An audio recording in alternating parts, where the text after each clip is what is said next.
Precarização no trabalho é o tema do nosso programa de estreia, Vida no Trabalho, que a Universitária FM está inaugurando hoje, aqui numa promoção, numa iniciativa do Departamento de Desenvolvimento Humano da Universidade Federal do Ceará, ele que é acoplado e faz parte da Superintendência de Recursos Humanos da UFC.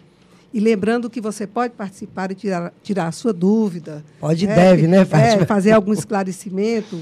É só ligar para o 3366-7474 e fazer a sua pergunta. Quem está atendendo lá é a Vanessa? É a Vanessa que está no telefone. Vanessa, pronto. A Vanessa lhe atende lá. Você pode ligar e participar.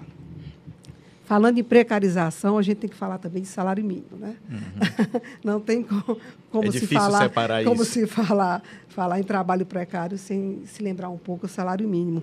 O salário mínimo no Brasil, hoje, de R$ 545, ele é reconhecidamente, inquestionavelmente insuficiente para atender às necessidades e às demandas do trabalhador e de sua família.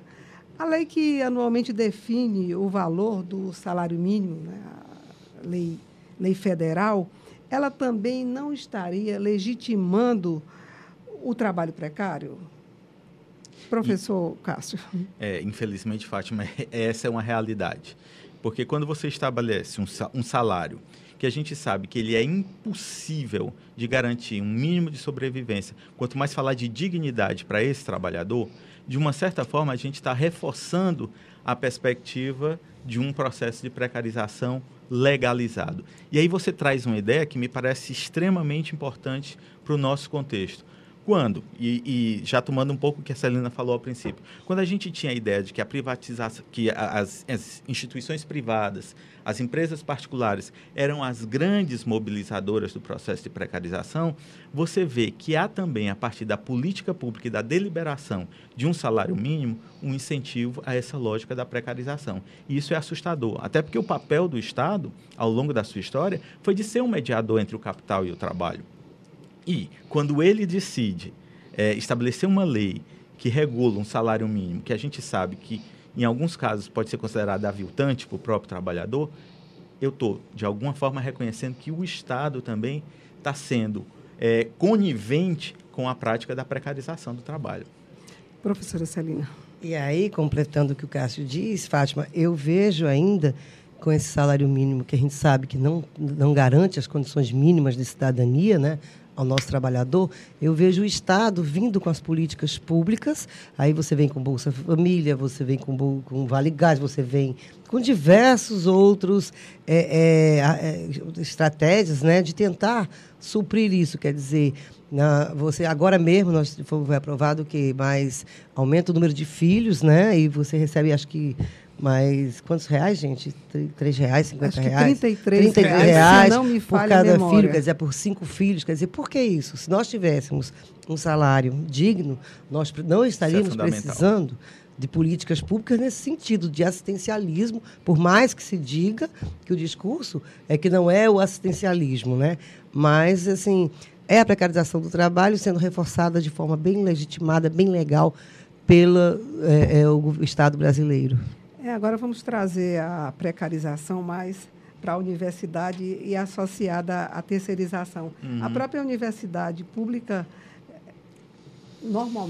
comumente usa o trabalho terceirizado, o trabalho temporário.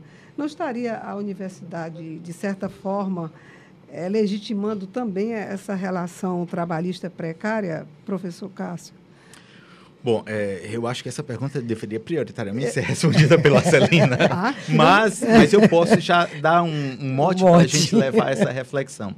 Eu acho que em alguns casos, sim, Fátima. Eu acho que é uma decisão que muitas vezes a própria lógica do mercado impele que a gente tenha que decidir dessa forma, mas isso tem que ser feito com muito cuidado. Eu não estou me opondo aqui à prática da terceirização. Em alguns contextos, inclusive, por uma necessidade muito emergente de troca de pessoal, isso se faz necessário.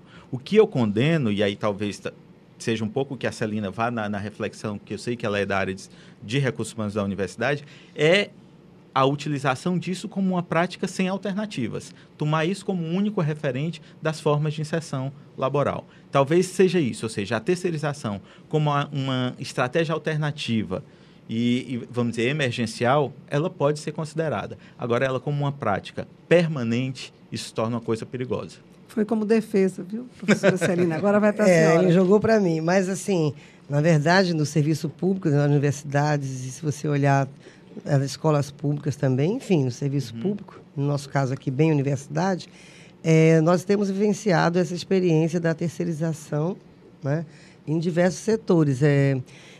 Quando você diz assim, a universidade reforça, mas a gente tem que pensar assim, a universidade, ela não tem condições legais de decidir isso sozinha. Na verdade, vem toda uma determinação do governo federal. Está dentro da estrutura. Está dentro de uma estrutura, tá? Ela não consegue, não é a universidade, o seu conselho, o seu reitor que decide isso, tá? E existe aquela coisa da emergência. Eu também discordo da prática permanente, concordo, obviamente, com o que o Cássio coloca. E, infelizmente, a gente tem visto, no caso, por exemplo, de professores substitutos aqui na universidade, ou que agora são os professores temporários, né? Veja bem que cai na discussão que nós estamos levantando sobre a precarização. Os nossos professores temporários, mas a abertura de concurso público, ela não depende do que o reitor quer, não depende do que o Conselho Universitário quer, e vai depender, sim, de liberação de vagas do Ministério do Planejamento, né, IMEC, etc. e tal. Então, é muito complicado você vivenciar hoje na universidade. Se eu estiver falando demais, você pode me interromper, Fátima, mas, assim, os empregados, os funcionários, os trabalhadores estáveis, né, com tempo indefinido, e os trabalhadores temporários na universidade. O programa Vida no Trabalho, a saúde do trabalhador em debate, faz um breve intervalo e volta em seguida. Universitária FM, a sintonia da terra.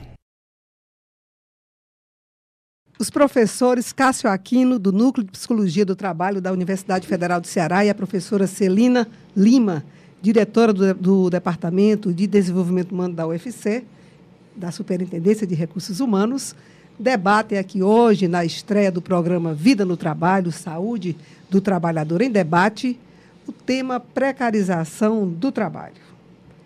E nós começamos com uma pergunta que foi dirigida pelo ouvinte para o professor Cássio, sem antes lembrar que você também pode acompanhar pelo site da Universitária o programa Vida no Trabalho.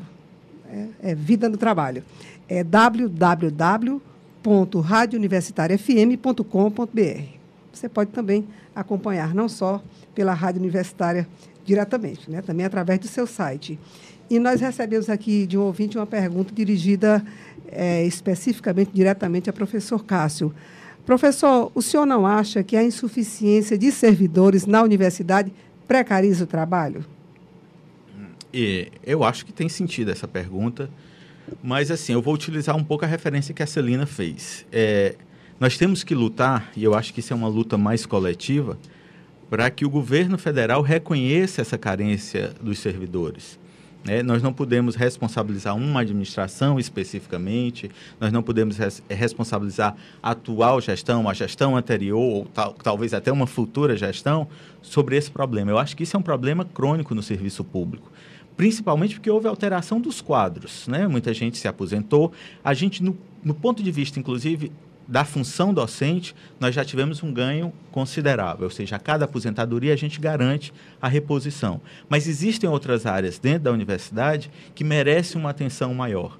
Mas isso tem que ser uma política do Estado. Isso tem que ser uma demanda e uma reflexão muito mais coletiva, porque essa carência de servidores, e isso a gente que lida nos departamentos, lida nos cursos, lida nas pós-graduações e na área administrativa da universidade, a gente percebe isso claramente.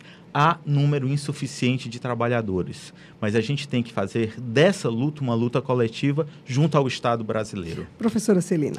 Eu só queria complementar, Cássio, que da mesma forma que cada vez que a aposentadoria de um docente que se abre concurso pela vaga, está ocorrendo também com os técnicos administrativos.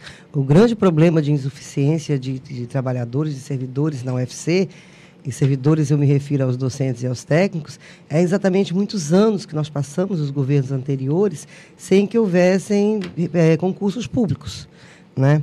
E isso diminuiu o quadro de vagas da universidade.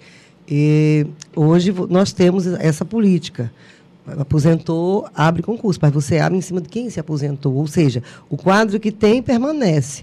E nós precisamos realmente lutar de forma coletiva por novas vagas, já que isso é política de Estado, sim. Essa é a nossa grande discussão, que, obviamente, todos que fazemos a universidade apoiamos. Nós temos a consciência de que precisamos de aumento no quadro de servidores técnicos e docentes. Só complementando um pouquinho, Fátima. E eu acho que há uma mudança também das atividades no espaço universitário. Novas atividades surgem, antigas atividades elas ficam obsoletas, isso é próprio do mundo do trabalho. Você imaginar a antiga datilógrafa, não necessariamente ela vai passar a ser uma digitadora, porque precisa um processo de readaptação do trabalho. Então, muitas funções dentro da universidade, elas estavam definidas num plano universitário muito antigo. E houve uma mudança radical dessas coisas, até pelo uso da tecnologia, pelo uso das inovações do conhecimento, e tudo isso demanda uma readequação. Só que a gente sabe que essa readequação ela é muito mais lenta do que na realidade ela ocorre. Então, a gente tem que estar lidando com esses dois critérios. O critério da necessidade de reposição e de readaptação dessas novas atividades no âmbito da universidade, por exemplo.